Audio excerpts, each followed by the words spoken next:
Chapter 13. Wheelbarrow. Next morning, Monday, after disposing of the embalmed head to a barber for a block, I settled my own and comrade's bill, using, however, my comrade's money.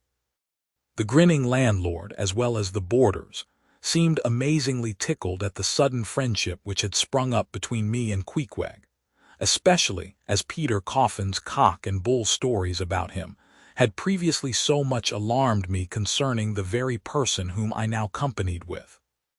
We borrowed a wheelbarrow, and embarking our things, including my own poor carpet-bag and Queequeg's canvas sack and hammock, away we went down to the Moss, the little Nantucket packet schooner moored at the wharf.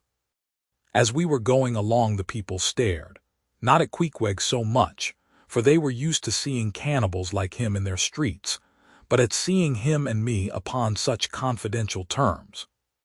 But we heeded them not, going along wheeling the barrow by turns, and Queequeg now, and then stopping to adjust the sheath on his harpoon barbs. I asked him why he carried such a troublesome thing with him ashore, and whether all whaling ships did not find their own harpoons.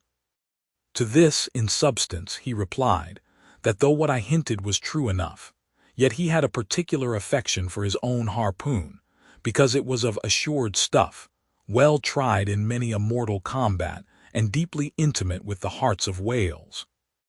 In short, like many inland reapers and mowers, who go into the farmers' meadows armed with their own scythes, though in no wise obliged to furnish them, even so, Queequeg, for his own private reasons, preferred his own harpoon. Shifting the barrow from my hand to his, he told me a funny story about the first wheelbarrow he had ever seen. It was in Sag Harbor. The owners of his ship, it seems, had lent him one, in which to carry his heavy chest to his boarding house.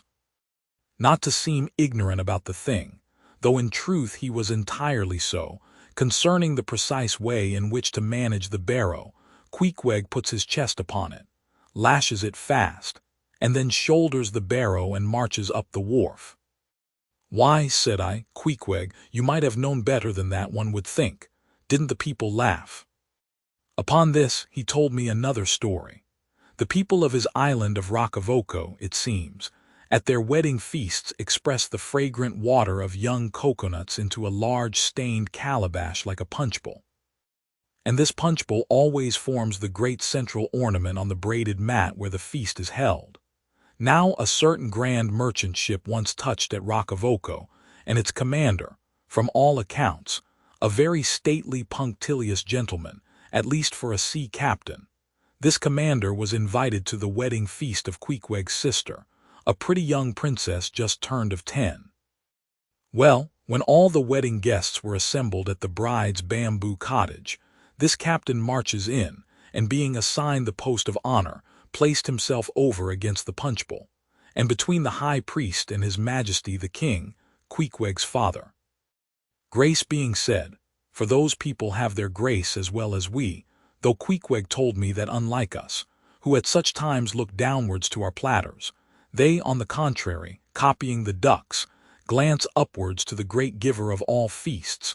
Grace, I say, being said, the high priest opens the banquet by the immemorial ceremony of the island. That is, dipping his consecrated and consecrating fingers into the bowl before the blessed beverage circulates. Seeing himself placed next the priest, and noting the ceremony and thinking himself, being captain of a ship, as having plain precedence over a mere island king, especially in the king's own house, the captain coolly proceeds to wash his hands in the punch-bowl, taking it, I suppose, for a huge finger-glass. "Now," said Queequeg, "what you tink now, didn't our people laugh?" At last, passage paid and luggage safe, we stood on board the schooner. Hoisting sail, it glided down the Acushnet River. On one side, New Bedford rose in terraces of streets, their ice-covered trees all glittering in the clear, cold air. Huge hills and mountains of casks on casks were piled upon her wharves, and side by side the world-wandering whale ships lay silent and safely moored at last. While from others came a sound of carpenters and coopers, with blended noises of fires and forges to melt the pitch, all betokening that new cruises were on the start. That one most perilous and long voyage ended, only begins a second, and a second ended only begins a third, and so on, forever and for aye. Such is the endlessness, yea, the intolerableness of all earthly effort. Gaining the more open water, the bracing breeze waxed fresh. The little moss tossed the quick foam from her bows, as a young colt his snortings. How I snuffed that Tartar air! How I spurned that turnpike earth! That common highway all over dented with the marks of slavish heels and hoofs! And turned me to admire the magnanimity of the sea which will permit no records. At the same foam fountain, Queequeg seemed to drink and reel with me. His dusky nostrils swelled apart. He showed his filed and pointed teeth. On we flew, and our offing gained, the moss did homage to the blast, ducked and dived her bows as a slave before the Sultan. Sideways leaning, we sideways darted, every rope yarn tingling like a wire. The two tall masts buckling like Indian canes in land tornadoes. So full of this reeling scene were we, as we stood by the plunging bowsprit, that for some time we did not notice the jeering glances of the passengers, a lubber-like assembly, who marveled that two fellow beings should be so companionable. As though a white man were anything more dignified than a whitewashed Negro. But there were some boobies and bumpkins there, who, by their intense greenness, must have come from the heart and center of all verdure. Queequeg caught one of these young saplings mimicking him behind his back. I thought the bumpkin's hour of doom was come. Dropping his harpoon, the brawny savage caught him in his arms, and by an almost miraculous dexterity and strength, sent him high up bodily into the air. Then slightly tapping his stern in mid-somerset, the fellow landed with bursting lungs upon his feet, while Queequeg, turning his back upon him, lighted his tomahawk pipe and passed it to me for a puff. "Captain! Captain!" yelled the bumpkin, running towards that officer. "Captain, captain, here's the devil!" "Hallo you, sir!" cried the captain, a gaunt rib of the sea, stalking up to Queequeg. "What in thunder do you mean by that? Don't you know you might have killed that chap?" "What him say?" said Queequeg as he mildly turned to me. "He say," said I, "that you came near killy that man there," pointing to the still shivering greenhorn. "Killy?" cried Queequeg, twisting his tattooed face into an unearthly expression of disdain. "Ah, him bevy smally fishy. Queequeg no killy so smally fishy. Queequeg killy big whale."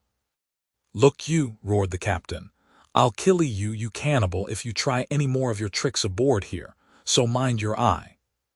But it so happened just then that it was high time for the captain to mind his own eye.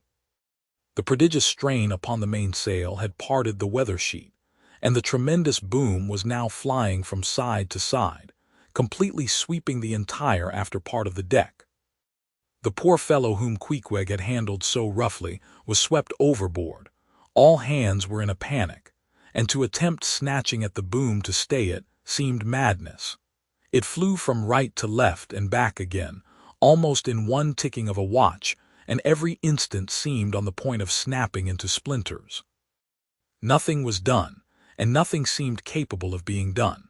Those on deck rushed towards the bows, and stood eyeing the boom as if it were the lower jaw of an exasperated whale. In the midst of this consternation, Queequeg dropped deftly to his knees, and crawling under the path of the boom, whipped hold of a rope, secured one end to the bulwarks, and then flinging the other like a lasso, caught it round the boom as it swept over his head, and at the next jerk the spar was that way trapped, and all was safe. The schooner was run into the wind, and while the hands were clearing away the stern boat, Queequeg, stripped to the waist, darted from the side with a long living arc of a leap. For 3 minutes or more he was seen swimming like a dog, throwing his long arms straight out before him, and by turns revealing his brawny shoulders through the freezing foam. I looked at the grand and glorious fellow, but saw no one to be saved.